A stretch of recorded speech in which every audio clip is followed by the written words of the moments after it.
الحمد لله الذي لا يرجى لكشف الشدائد إلا هو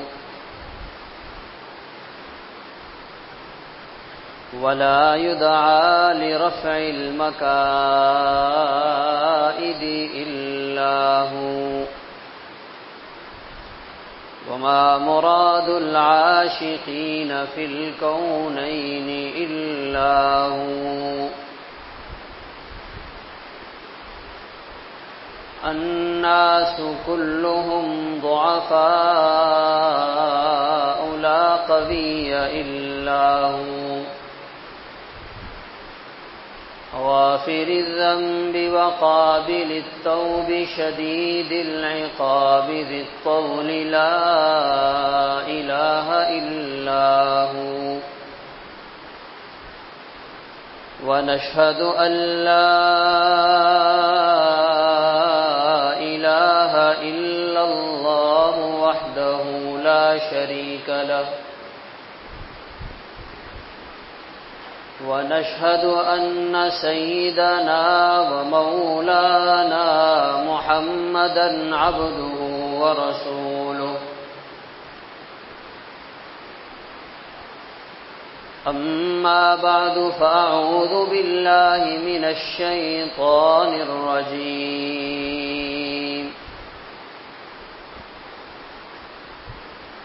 بسم الله الرحمن الرحيم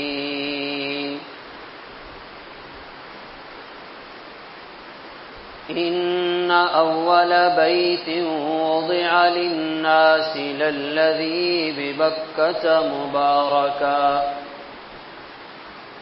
وهدى للعالمين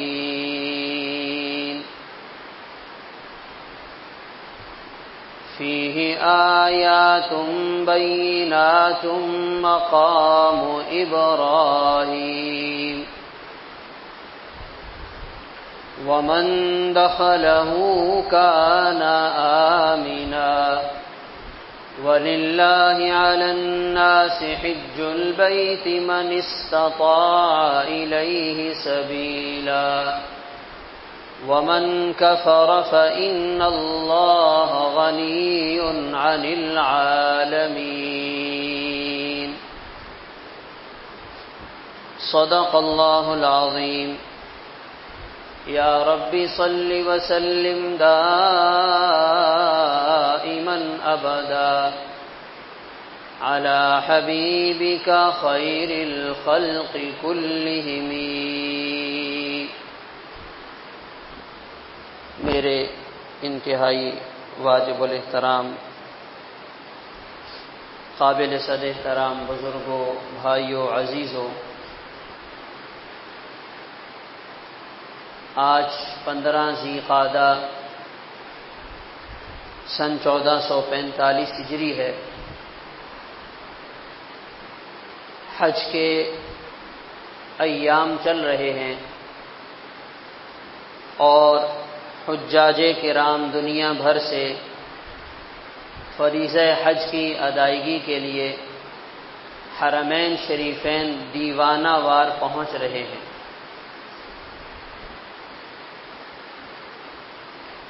رمضان المبارک کے مہینے کے بعد سے لے کر عید الاضحیٰ کے آنے تک عبادات کے یہ خوبصورت سلسلے اللہ تعالیٰ نے بنا دیے ہیں. مسلمان رمضان میں روزے رکھتے ہیں، پھر عید مناتے ہیں، اس کے بعد شوال کا مہینہ آتا ہے تو یکم شوال سے لے کر 10-12 ذی الحجہ تک یہ جو 2-2.5 مہینے کا عرصہ ہے یہ اشہر حج کہلاتا ہے، حج کے مہینے کہلاتے ہیں. عشرہ ذی الحجہ ہے، شوال کے روزے ہیں، حج کی ادائیگی ہے، قربانی کا فریضہ ہے. یہ سارے سلسلے اللہ تعالیٰ نے رمضان کے بعد سے لے کر عید الاضحیٰ تک بنا دیے ہیں. پہلے زمانے میں چونکہ حج کرنے کے لیے لوگ سواریوں پر دور دراز علاقوں سے سفر کر کے آیا کرتے تھے تو انہیں سفر میں کئی کئی مہینے لگ جاتے، اور وہ بہت پہلے احرام باندھ کر اپنے علاقے سے روانہ ہو جاتے۔ 1 مہینہ لگا، 1.5 مہینہ لگا، 2 مہینے لگے، وہ چلتے چلتے مکہ مکرمہ پہنچتے، مدینہ منورہ آتے اور فریضہ حج کی ادائیگی کی سعادت حاصل کرتے۔ حج بیت اللہ اور فریضہ حج کی ادائیگی، اس کے پیچھے اس کی ایک بہت بڑی تاریخ ہے۔ جس جگہ حج ادا کیا جاتا ہے، جہاں طواف کیا جاتا ہے، جہاں سعی کی جاتی ہے، یہ وہ بابرکت زمین ہے جس کی برکت کی گواہی اللہ تعالیٰ نے قرآن پاک میں دی ہے۔ ان اول بیت وضع للناس للذی ببکۃ مبارکہ، سب سے پہلا گھر جو روئے زمین پر بنایا گیا وہ اللہ کا گھر ہے، وہ بیت اللہ ہے، وہ کعبہ شریف ہے، اور اللہ تعالیٰ نے اس کو برکت والا بنا دیا۔ صدیاں گزر گئیں، یہ آج تک موجود ہے، اور اس کی تعمیر کا سب سے پہلے کام اللہ تعالیٰ نے سیدنا آدم علیہ السلام سے لیا۔ فرشتوں کو حکم دیا آدم علیہ السلام کے ساتھ مدد کریں۔ حضرت آدم علیہ السلام نے بیت اللہ کی تعمیر کی ہے، اور اس سے پہلے اللہ تعالیٰ نے اس زمین کو بچھانے کے لیے ایک پانی کے ابلتے ہوئے بلبلے کو سکایا، خشک کیا، پھر وہ پھیلتے پھیلتے پوری زمین اس سے وجود میں آئی، اور اللہ تعالیٰ نے اس پوری زمین کو وجود عطا کیا۔ یہ بیت اللہ کی سرزمین، یہ مکہ مکرمہ میں جہاں کعبہ ہے، یہ اس پوری زمین کے لیے بنیاد بنی۔ قرآن پاک میں اللہ تعالیٰ نے اس جگہ کو ام القریٰ کہا، وَكَذَلِكَ أَوْحَيْنَا إِلَيْكَ قُرْآنًا عَرَبِيًّا لِتُنذِرَ أُمَّ الْقُرَىٰ وَمَنْ حَوْلَهَا، یہ روئے زمین کی سب سے بنیادی جگہ ہے، یہ تمام بستیوں کی ماں ہے، یہ تمام شہروں کے لیے بنیاد ہے، یہ تمام ممالک کے لیے نقطۂ آغاز ہے۔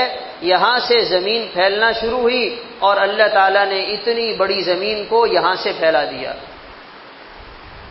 اور اس میں کیا بتایا؟ ہم ایسی زبردست قدرت والے ہیں، ہمارے پاس ایسی زبردست طاقت ہے، ہم ایک ذرے کو اتنی بڑی زمین میں بدل دیں، ہمارے لیے کوئی مشکل نہیں ہے۔ ہم ایک قطرہ پانی سے 7 سمندر بنا دیں، ہمارے لیے کوئی مشکل نہیں ہے۔ ہم اپنے ایک امر سے 7 آسمانوں کو وجود عطا کر دیں، ہمارے لیے کوئی مشکل نہیں ہے۔ ہم اپنے ایک امر سے 7 زمینوں کو خزانوں سے بھر دیں، ہمارے لیے کوئی مشکل نہیں ہے۔ اللہ تعالیٰ ایسی زبردست قدرت والے، اور یہ اللہ تعالیٰ کی قدرت بیت اللہ میں جا کے، مکہ مکرمہ میں جا کر، حرم شریف میں حاضر ہو کر نظر آتی ہے، سمجھ میں آتی ہے اللہ تعالیٰ کی کیسی زبردست قدرت ہے۔ آدم علیہ السلام نے بنایا، آدم علیہ السلام نے بیت اللہ کا طواف کیا، 1.25 لاکھ انبیاء علیہم السلام نے اس گھر کا طواف کیا ہے، اور لاکھوں کروڑوں اربوں کی تعداد میں انسانوں نے آ کر بیت اللہ کا طواف کیا ہے۔ حضرت نوح علیہ السلام، سیدنا ابراہیم علیہ السلام، سیدنا موسیٰ علیہ السلام، سیدنا عیسیٰ علیہ السلام، یہ تمام کے تمام لوگ اس بابرکت جگہ پر آئے ہیں، اور انہوں نے آ کر یہاں طواف کیا ہے۔ اور کتنے انبیاء کی قبریں آج بھی اس سرزمین میں موجود ہیں۔ ایک زمین کے اتنے چھوٹے سے حصے سے اللہ تعالیٰ نے پوری کائنات کو بنایا۔ جب ابراہیم علیہ السلام نے بیت اللہ کی تعمیر کو مکمل کیا تو حیران ہو کر اللہ تعالیٰ سے عرض کیا، یا اللہ اب یہاں کون آئے گا؟ ایک ویران وادی ہے، بنجر زمین ہے، کالے پہاڑ ہیں، خشک پہاڑ ہیں، یہاں کون آئے گا، کون طواف کرے گا، کون حاضری دے گا؟ اللہ تعالیٰ نے فرمایا وَأَذِّن فِي النَّاسِ بِالْحَجِّ يَأْتُوكَ رِجَالًا وَعَلَى كُلِّ ضَامِرٍ يَأْتُونَ مِنْ كُلِّ فَجٍّ عَمِيقٍ، آپ آواز لگائیں، آپ کا کام ہے آواز لگانا، دنیا کو یہاں حاضر کرنا، یہ ہماری ذمہ داری ہے۔ ابراہیم علیہ السلام نے جو آواز لگائی ہے، اس آواز کے نتیجے میں آج تک کتنے لوگ وہاں گئے؟ ایسے لگتا ہے جیسے وہاں کوئی ایسی مقناطیسی کشش رکھ دی گئی ہے جو ایمان والوں کو پوری دنیا سے کھینچتی ہے اور وہاں لا کر جمع کر دیتی ہے۔ عربی بولنے والے، انگریزی بولنے والے، اردو بولنے والے، دنیا جہاں کی ہزاروں زبانیں بولنے والے مسلمان وہاں ایک جگہ جمع ہوتے ہیں اور سب حاضر ہو کر سر بسجود لگاتے ہیں، اللہ کے سامنے دعائیں مانگتے ہیں، ہاتھ پھیلاتے ہیں۔ کیا خوبصورت منظر قائم ہوتا ہے۔ مالدار بھی آ رہے ہیں، غریب بھی آ رہے ہیں، بادشاہ بھی آ رہے ہیں، غریب اور عوام بھی حاضر ہو رہی ہے، سب کے لیے اللہ تعالیٰ نے وہاں ایک ماحول بنا دیا، کسی قسم کی کوئی تفریق نہیں ہے، ایک لباس میں، ایک رنگ کا لباس ہے، ایک انداز کا لباس ہے، اور عرفات کے میدان میں خیمے لگا کر بیٹھے ہوئے ہیں۔ یہ حج بیت اللہ ہے۔ ابراہیم علیہ السلام اور ان کی گھر والی سیدہ ہاجرہ علیہ السلام، ان کے بیٹے اسماعیل علیہ السلام، انہوں نے کتنی بڑی قربانی دی۔ وہاں پر صفا مروہ کے درمیان ان کی گھر والی نے دوڑ لگائی، اللہ تعالیٰ نے وہاں چشمہ جاری کر دیا اور اس چشمے کو ایسا برکت والا بنایا، اس میں ایسی برکت ڈالی ہے کہ وہ زمزم کا پانی آج تک ختم نہیں ہوا۔ وہ جگہ بھی برکت والی، وہاں کی چیزوں میں بھی اللہ نے برکت ڈال دی، ایسی برکت ڈالی ہے ساری دنیا کے خزانے وہاں پر آ رہے ہیں، ساری دنیا کی چیزیں وہاں پہنچ رہی ہیں، انسانوں کو کھانے پینے کی ضروریات وہاں مل رہی ہیں۔ 25 لاکھ 20 لاکھ حاجیوں کو ہر سال وہاں ہر حاجی کو اس کی ضرورت کی خوراک کا مل جانا، یہ کتنی بڑی اللہ کی قدرت کی نشانی ہے۔ پہلے تو حج کے زمانے میں اتنا بڑا مجمع جمع ہوا کرتا تھا، اور اب تو ایسا ماحول بن گیا سال کے 12 مہینے حج کا منظر نظر آتا ہے۔ دنیا آ رہی ہے، کھا رہی ہے، اپنے ساتھ چیزیں بھی لے کر جا رہے ہیں، مگر وہاں خزانے ویسے کے ویسے نظر آ رہے ہیں۔ اللہ تعالیٰ نے رزق کے دروازوں کو کھول دیا ہے، یہ اللہ اپنی قدرت کو دکھا رہے ہیں۔ تو آج ہمیں چونکہ اپنی جیب پر ہماری نظر رہتی ہے اور ہم اپنے وسائل کو دیکھ کر چلتے ہیں، اللہ تعالیٰ فرماتے ہیں اے میرے بندے تو میری طرف متوجہ ہو، میری ذات پر یقین کر، دیکھ میں تیرے معاملات کو کیسے بناتا ہوں۔ انا عند ظن عبدی بی، اللہ تعالیٰ حدیث قدسی میں ارشاد فرماتے ہیں میرا بندہ میرے بارے میں جیسے گمان کرتا ہے میں اپنے بندے کے ساتھ ویسے معاملہ کرتا ہوں۔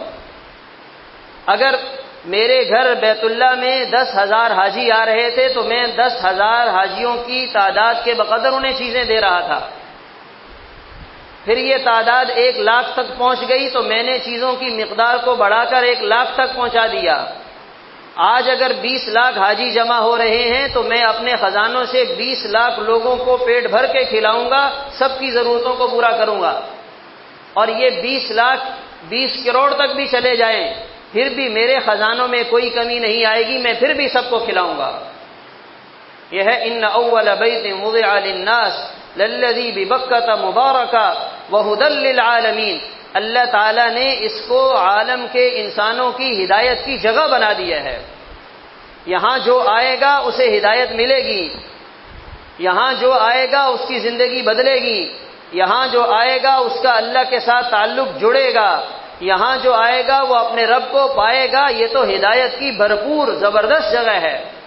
ایک بزرگ فرمانے لگے اگر آپ کسی کو مختصر دعا دینا چاہتے ہیں جس میں ساری چیزیں آ جائیں تو آپ یہ دعا دیا کریں کہ اللہ تعالیٰ تمہیں حاجی بنا دے، اللہ تعالیٰ تمہیں حج نصیب فرما دیں، اس لیے کہ جب یہ دعا قبول ہوگی تو مال بھی آئے گا تبھی حج کے لیے جائے گا، صحت ہوگی تو حج کے لیے جائے گا، زندگی ہوگی تو حج کرنے کے لیے جائے گا، اللہ تعالیٰ اس دعا کی قبولیت کی برکت سے یہ ساری چیزیں اسے عطا کریں گے، اور پھر اس کو جو اللہ کا تعلق ملے گا وہ سب سے بڑھ کر ہوگا۔ وَهُدًى لِّلْعَالَمِينَ، اللہ تعالیٰ نے اس جگہ کو عالم کے انسانوں کی ہدایت کا مرکز بنا دیا ہے۔ فِيهِ آیاتٌ بَيِّنَاتٌ، اس میں اللہ کی قدرت کی بڑی بڑی نشانیاں موجود ہیں، اس کے اندر اللہ کی قدرت کی بڑی بڑی علامات موجود ہیں۔ اتنے بڑے مجمع کا ایک ساتھ مل کر ایک ہی جگہ جمع ہو کر ایک ہی رکن کو ادا کرنا، یہ اللہ کی قدرت کی کوئی معمولی نشانی ہے؟ عرفات کے میدان میں لاکھوں لوگ بیک وقت موجود ہیں، مزدلفہ کے میدان میں بیک وقت لاکھوں مسلمان ایک رات گزار رہے ہیں، لاکھوں کی تعداد میں حاجی ایک ساتھ رمی کرنے کے لیے جمرات پر موجود ہیں، اور سارا نظام چل رہا ہے، اللہ تعالیٰ سب کی حفاظت فرما رہے ہیں، اللہ تعالیٰ سب کے دلوں کو جوڑ رہے ہیں، یہ اللہ کی قدرت کی زبردست نشانی ہے۔ تو اس لیے میرے محترم دوستو عزیزو، یہ فریضہ حج کے لیے جانا، فریضہ حج کو ادا کرنا، یہ بہت بڑی سعادت کی بات ہے۔ حضور پاک صلی اللہ علیہ وسلم نے ارشاد فرمایا، جب حاجی حج کر کے واپس آتا ہے، اللہ تعالیٰ اس سے ایسے راضی ہوتے ہیں، اس کے گناہوں کو یوں معاف فرماتے ہیں، رجع کیوم ولدتہ امہ، اپنے گناہوں سے یوں پاک صاف ہو کر آتا ہے جیسے اپنی ماں کے پیٹ سے آج دنیا میں آیا ہو۔ اللہ تعالیٰ اس کی بخشش کے اتنے زبردست فیصلے فرماتے ہیں، فرمایا عرفات کے دن جو حاجی اپنی بخشش میں اور اپنی مغفرت کے بارے میں شک کرے گا، اللہ تعالیٰ اس سے بھی ناراض ہوتے ہیں، شک کرنے کی بھی اجازت نہیں ہے۔ اور شیطان پورے سال میں سب سے زیادہ جس دن پریشان ہوتا ہے وہ عرفات کا دن ہے۔ وہ کہتا ہے میری پورے سال کی محنت ضائع ہو گئی، میں نے گناہ کروائے، میں نے نافرمانیاں کروائی، میں نے یہ کروایا، میں نے یہ گناہ کروائے، اور آج یہ بندہ آ کر سالوں کے گناہوں کو ایک دن میں، ایک لمحے میں سچی توبہ کے ذریعے اللہ تعالیٰ سے معاف کروا رہا ہے۔ شیطان کو اس دن بہت زیادہ مایوسی ہوتی ہے، پریشان ہو جاتا ہے، اس کو سمجھ میں نہیں آتی کہ میں کیا کروں۔ پھر اس میں ہمارے ذہن میں یہ بات آئے گی کہ بھائی پھر تو کام آسان ہے، ساری زندگی اپنی مرضی سے گزار لو، اپنی مرضی کرتے رہو، اخیر میں حج کر لیں گے، سارا معاملہ صاف ہو جائے گا۔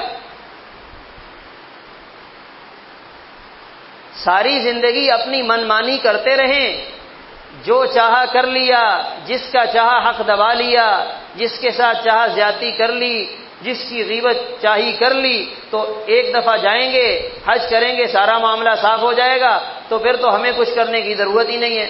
تو یہ خالص شیطانی دھوکہ ہے، اس کا مطلب ہرگز یہ نہیں بنتا۔ یہ تو حج کا جو مرتبہ اور مقام ہے، جو حج کی وجہ سے اللہ تعالیٰ کے انعامات ملتے ہیں، یہ تو ان کا بیان ہے، اس کا تذکرہ ہے۔ اس سے یہ نتیجہ نکالنا یہ سراسر غلط فہمی ہے اور شیطانی دھوکہ ہے۔ اگر یہ بات درست ہوتی تو پھر صرف یہ کہہ دیا جاتا، صاحب آپ ایک دفعہ زندگی میں حج کر لو، نہ نماز کی ضرورت ہے، نہ روزے کی ضرورت ہے، نہ گناہوں کو چھوڑنے کی ضرورت ہے، نہ غیبت سے پیچھے ہٹنے کی ضرورت ہے، سارا کام ہو جائے گا، بس ایک دفعہ حج کر لو۔ ایسا نہیں ہے۔ اپنی ساری زندگی، اپنی زندگی کے عام معمولات، اپنی زندگی کی روٹین، اس کو دین کے مطابق بنانا یہ اپنی جگہ ضروری ہے، اور حج کے موقع پہ اللہ تعالیٰ کی بخشش کو حاصل کرنا اور اس مغفرت پر یقین کرنا یہ بھی ضروری ہے۔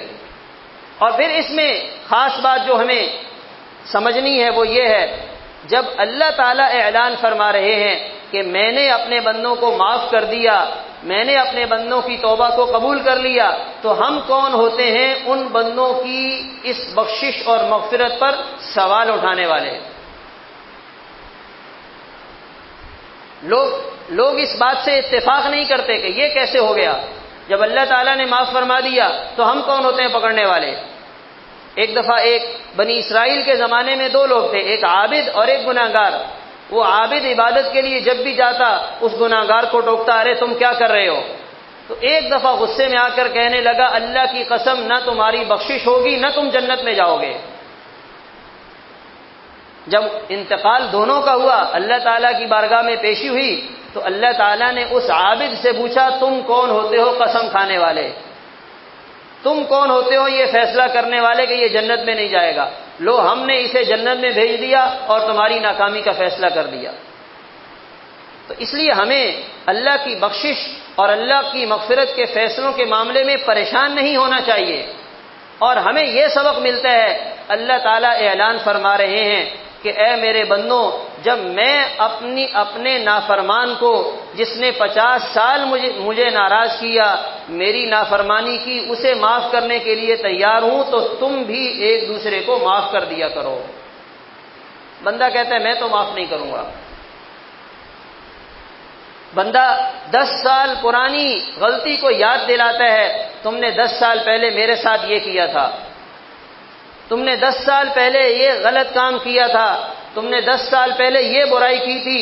اللہ تعالیٰ فرماتے ہیں اے میرے بندو، میں نے معاف کر دیا، تم بھی ایک دوسرے کو معاف کر دیا کرو۔ فَلْيَعْفُوا وَلْيَصْفَحُوا أَلَا تُحِبُّونَ أَن يَغْفِرَ اللَّهُ لَكُمْ، کیا تم یہ نہیں چاہتے اللہ تعالیٰ تمہیں معاف کر دیں؟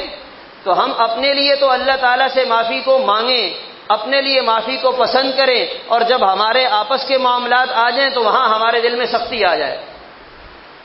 سختی اللہ تعالیٰ کو پسند نہیں ہے۔ جو انسانوں کو معاف کرتا ہے، اللہ کے بندوں سے درگزر کرتا ہے، اللہ تعالیٰ کل قیامت کے دن اعلان فرمائیں گے ہاں بھائی آگے آ جاؤ، تم دنیا میں ہمارے بندوں کو معاف کر دیا کرتے تھے، ہم نے تمہیں معاف کر دیا۔ تو اس لیے یہ حج کا سفر اور یہ حج کا فریضہ، اس میں انسان کو بہت کچھ سیکھنے کو ملتا ہے، اور ہمیں اس سے یہ بہت بڑا سبق مل رہا ہے کہ یہ حج کا حکم اور یہ حج کا فریضہ زندگی میں ایک دفعہ فرض ہے۔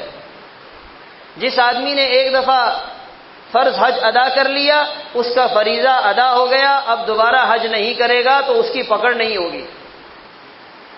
یہ حکم ایک دفعہ ہے، انسان اس کے لیے کتنی محنت کوشش کرتا ہے، مال جمع کرتا ہے، پیسے اکٹھے کرتا ہے، پھر بڑی چاہت کے ساتھ، بڑی محبت کے ساتھ یہ حکم پورا کرنے کے لیے جاتا ہے۔ تو جب ایک حکم کو پورا کرنے کے لیے اتنی محنت ہو رہی ہے، تو جو اللہ تعالیٰ کے احکامات روزانہ بار بار ہماری طرف متوجہ ہو رہے ہیں، ان کو پورا کرنے کے لیے کتنی کوشش کرنی چاہیے۔ بھائی حج کرنے کے لیے اس لیے جا رہے ہیں، اللہ تعالیٰ نے حج کا حکم دیا ہے، آپ کے محلے میں، آپ کے پڑوس میں، آپ کی ساتھ والی گلی میں اللہ کا گھر موجود ہے، وہاں روزانہ اللہ تعالیٰ کی طرف سے بلایا جاتا ہے، آواز لگائی جاتی ہے، حی علی الصلاۃ حی علی الفلاح، اور آپ سن بھی رہے ہیں، اللہ تعالیٰ نے آپ کو صحت بھی دے رکھی ہے، ہاتھ پاؤں کام بھی کر رہے ہیں، آپ دنیا کی ساری ذمہ داریوں کو پورا بھی کر رہے ہیں، تو پھر آپ کو اللہ کی طرف سے اس بلاوے پر ضرور لبیک کہنا چاہیے۔ وہاں پہ بیت اللہ میں، حرم شریف میں لوگ کس قدر شوق سے نماز کے لیے جاتے ہیں، مسجد نبوی میں کتنی محبت سے نماز کے لیے جاتے ہیں۔ تو جیسے مسجد نبوی اللہ کا گھر ہے، بیت اللہ اللہ کا گھر ہے، تو ہمارے محلے کی مسجد یہ کس کا گھر ہے؟ جس محبت اور شوق کے ساتھ ہم وہاں جاتے ہیں، تو اس محبت اور شوق کے ساتھ یہ بندہ یہاں حاضری کیوں نہیں دے رہا؟ کیا اللہ تعالیٰ دیکھ نہیں رہے؟ کیا یہاں اللہ تعالیٰ عبادت کو قبول نہیں فرماتے؟ کیا اللہ تعالیٰ یہاں نہیں سنتے، صرف وہاں والوں کی سنتے ہیں؟ یہ اپنے ساتھ بہت بڑا دھوکہ اور یہ بہت بڑی ناکامی ہے۔ روزانہ کے جو احکامات ہماری طرف متوجہ ہیں، جتنا ہم کر سکتے ہیں اتنا تو کریں۔ ایک آدمی راستے میں جا رہا ہے، ایک چھوٹا سا پتھر نظر آیا، پھر آگے دیکھتا ہے ایک بڑی چٹان پڑی ہے، تو وہ کہتا ہے یار وہ چٹان بھی بڑی ہے، یہ پتھر بھی بڑا ہے، میں نے ہٹا کے کیا کرنا ہے، وہ نکل جاتا ہے۔ لوگ کہیں گے کیسا بے وقوف آدمی ہے، بھائی چٹان آپ نہیں اٹھا سکتے، یہ پتھر تو ہٹا سکتے ہیں، یہ تو ہٹا دیں۔ جو آپ کے بس میں ہے وہ تو کریں۔ جو بندہ اللہ کے احکامات میں سے جن احکامات کو پورا کر سکتا ہے ان پہ تو عمل کرے۔ جتنا عمل کرے گا، جتنا اس کے بس میں ہوگا، اللہ تعالیٰ اس کی برکت سے اسے آگے بھی لے کر جائیں گے۔ تو اس لیے ہمیں اپنی زندگی میں روزمرہ کے جو احکامات ہماری طرف متوجہ ہیں، اس کے اندر ہم نے اللہ کے حکموں کو پورا کرنا ہے۔ اللہ تعالیٰ کا حکم ہے اے میرے بندو، یا ایھا الذین آمنوا اتقوا اللہ وکونوا مع الصادقین، تقوی اختیار کرو، سچوں کے ساتھ زندگی گزارو، صحیح بات کرو، سچی بات کرو، کسی کے ساتھ وعدہ پورا کرو، وعدہ کرو تو وعدے کو پورا کرو۔ سچ بولنا، وعدے کی پاسداری کرنا، اللہ کے بندوں کے حقوق کو ادا کرنا، یہ روزمرہ کے احکامات ہیں۔ ایک دفعہ شیخ الحدیث زکریا رحمۃ اللہ علیہ کے پاس ایک صاحب آئے، کہنے لگے حضرت حج کے لیے جا رہا ہوں، مجھے کوئی نصیحت فرمائیں۔ تو انہوں نے 2 باتیں بتلائیں، فرمانے لگے کہ اس سفر میں صبر سے کام لینا، اور دوسرے نمبر پر فرمایا نظر کی حفاظت کرنا۔ صبر سے کام لینا، نظر کی حفاظت کرنا، یہ صرف حج کے سفر کے ساتھ خاص نہیں، یہ ہماری زندگی کا روزمرہ کا مسئلہ ہے۔ اخلاق کی کمزوری، صبر کے موقع پر غصے میں آ جانا، جذبات میں آ جانا، روزانہ لوگ 10 جگہوں پر ہمارے صبر کا امتحان لیتے ہیں۔ تو بھائی ہم نے ایسے موقعوں پہ اپنے آپ کو سنبھالنا ہے۔ یہ دنیا ہے، اس دنیا میں ہر طرح کے انسان رہتے ہیں، اچھے لوگ بھی ملیں گے، برے لوگ بھی ملیں گے۔ ہم نے برے لوگوں کی وجہ سے اپنے آپ کو برا نہیں بنانا۔ وَإِذَا خَاطَبَهُمُ الْجَاهِلُونَ قَالُوا سَلَامًا، ہم نے سلام کہہ کر اپنا راستہ بدلنا ہے، اپنا کام پورا کرنا ہے۔ سامنے آگ جل رہی ہے اور ادھر سے دوسرے نے بھی آگ جلانا شروع کر دی تو وہ تو پورا جلا کے رکھ دے گی۔ صبر سے، حوصلے سے، نرمی سے، طریقے سے، حکمت اور بصیرت سے اپنی زندگی میں آگے بڑھنا ہے۔ یہ ہمیشہ رہنے کی جگہ نہیں ہے۔ جس آدمی نے اپنے اخلاق کو اچھا بنا لیا، جس کی زندگی میں صبر آ گیا، جس کی زندگی میں نرمی آ گئی، جس نے اپنی زندگی میں تحمل اور برداشت سے کام لیا، غصے سے اپنے آپ کو بچا لیا، وہ بندہ بہت آگے نکل جائے گا۔ آج یہ غصہ جگہ جگہ پہ ہمیں واپس کر دیتا ہے، دفتر میں بھی غصے میں، گھر میں بھی غصے میں، بازار میں بھی غصے میں، اپنے ماتحتوں کے ساتھ بھی غصہ ہے، بڑوں کے ساتھ بھی غصہ ہے، سمجھ میں نہیں آ رہا کہ یہ انسان قابو میں کیسے آئے گا۔ تو بھئی ہمیں اپنے اندر اپنے اخلاق پہ محنت کرنی ہے۔ حاجی وہاں حج کے لیے جاتا ہے، اتنا خرچہ کرتا ہے، مگر اس جگہ بھی جا کر ان معاملات میں مار کھا جاتا ہے۔ ایک حاجی کے بارے میں بتایا گیا، حج کے لیے گئے مدینہ منورہ میں، وہاں جا کر کسی معاملے میں بات بگڑ گئی، غصہ آیا، بیوی کو وہاں طلاق دے دی۔ اتنا خطرناک معاملہ ہوتا ہے۔ کمروں میں لڑائیاں چل رہی ہیں، گروپوں میں ناراضگیاں چل رہی ہیں، یہ کھانا کیسے بنایا، یہ چیز کیسے دے دی، یہ دیکھو انہوں نے ہمارے ساتھ یہ کر لیا۔ ہر عرفات اور منا جیسے مقدس مقامات پر بیٹھ کر غیبت چل رہی ہوتی ہے۔ تو بھائی ہم نے اپنے آپ کو ان چیزوں سے بچانا ہے، یہ ہماری اخلاقی کمزوریاں ہیں۔ اپنے آپ کو ہم جتنا پابند کر سکتے ہیں کریں، اپنے اندر سے ان کمزوریوں کو جتنا دور کر سکتے ہیں کریں، زندگی پرسکون ہو جائے گی۔ انسان چاہتا ہے باقی سب سیدھے ہو جائیں، میں ویسے ہی رہوں، تو یہ ساری زندگی بھی نہیں ہوگا۔ سب کا سیدھا ہونا یہ آسان نہیں ہے۔ وَمَا أَكْثَرُ النَّاسِ وَلَوْ حَرَصْتَ بِمُؤْمِنِينَ، اللہ تعالیٰ فرما رہے ہیں اے ہمارے محبوب پیغمبر صلی اللہ علیہ وسلم، آپ جتنی بھی کوشش کر لیں سارے لوگ پھر بھی ایمان والے نہیں بنیں گے۔ لوگ اللہ تعالیٰ کی شان میں گستاخی کر جاتے ہیں، لوگوں نے انبیاء کی شان میں گستاخی کی ہے، تو ہماری کیا اوقات ہے؟ ہم چھوٹی چھوٹی بات پہ جذبات میں آ جاتے ہیں، ارے اس نے کیا کہہ دیا، یہ مجھے کیسی بات کر دی ہے، اس کو پتہ نہیں ہے کہ میں کتنا بڑا آدمی ہوں، اب میں اس کو بتلاؤں گا۔ نہیں بھائی، ہماری کوئی اوقات نہیں ہے، ہماری کوئی حیثیت نہیں ہے، ہم بہت کمزور ہیں۔ اللہ تعالیٰ نے اپنی ستاری والی چادر ڈال رکھی ہے اور زندگی کی گاڑی چل رہی ہے، اگر یہ ستاری کا پردہ ہٹ جائے تو کوئی بھی ہمارے ساتھ بیٹھنے کے لیے تیار نہ ہو۔ ہمارے اندر اتنی خرابیاں ہیں، تو اس لیے میرے محترم دوستو عزیزو، جو حاجی وہاں جائیں گے وہ وہاں کی سعادتیں برکتیں حاصل کریں گے۔ ہم تو یہاں بیٹھے ہوئے ہیں، ہماری تو ساری زندگی حج کے احکامات کے ساتھ جڑی ہوئی ہے۔ قدم قدم پہ ناگواریاں، قدم قدم پہ اخلاق کا امتحان، قدم قدم پہ صبر کا امتحان۔ ہم نے اپنے آپ کو، اپنے جذبات کو کنٹرول کرنا ہے، اپنے نفس کو لگام دینی ہے، نافرمانی اور گناہوں سے اپنے آپ کو بچانا ہے۔ جس بندے نے یہ سیکھ لیا وہ یہاں رہے گا تب بھی اللہ تعالیٰ اس سے راضی ہوں گے، وہ حرم شریف میں جائے گا تب بھی اللہ تعالیٰ اس سے راضی ہوں گے، وہ مشرق میں رہے گا تب بھی کامیاب ہے، وہ مغرب میں جائے گا تب بھی اللہ تعالیٰ اسے کامیاب کریں گے۔ اللہ تعالیٰ کہنے سننے کے ساتھ ساتھ عمل کرنے کی توفیق عطا فرمائے۔ وآخر دعوانا الحمدللہ رب العالمین۔